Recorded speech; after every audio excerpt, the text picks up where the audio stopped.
There are several early scripture verses that talk about God's desire to have a big family. Let me give you an example. I'll give you 3 examples. First one is in Genesis 1:28. God blessed them and said to them, "Be fruitful and increase in number. Fill the earth and subdue it."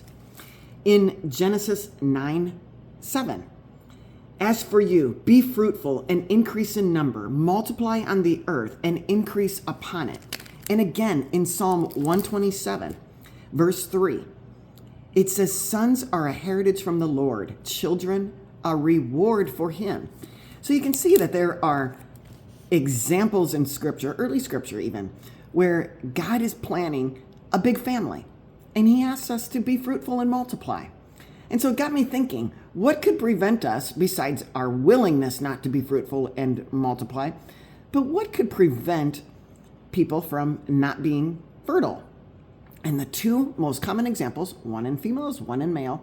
One is PCOS in females, polycystic ovarian syndrome. Now, how does that happen? Well, you see, all estrogens start out as testosterone. If testosterone is unable to convert to estrogens, then we have increased risk of having PCOS, polycystic ovarian syndrome. How does this happen?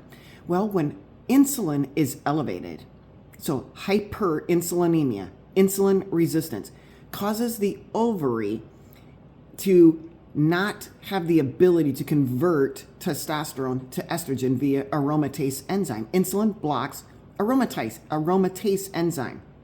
So we can't get the conversion of testosterone to estrogen. So testosterone builds up, the woman is infertile, she gets male pattern side effects. Now, what about the male? Hyperinsulinemia is also an underlying root cause. What does high insulin do to the penis?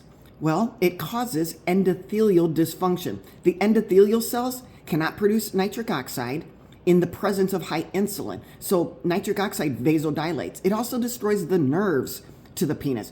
So men, hyperinsulinemia, insulin resistance, guess what the first sign is?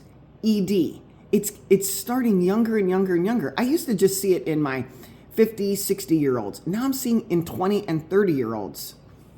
Hyperinsulinemia, insulin resistance from eating too many carbohydrates. Over time, the cells become resistant. Sugar is too high. Insulin is starting to pump out and it can't keep up. The insulin is the problem, right? Or is it the blood sugar? Which came first? Keep the carbohydrates down, lower your insulin, and watch PCOS reverse, watch ED reverse. You guys have a great day. See ya.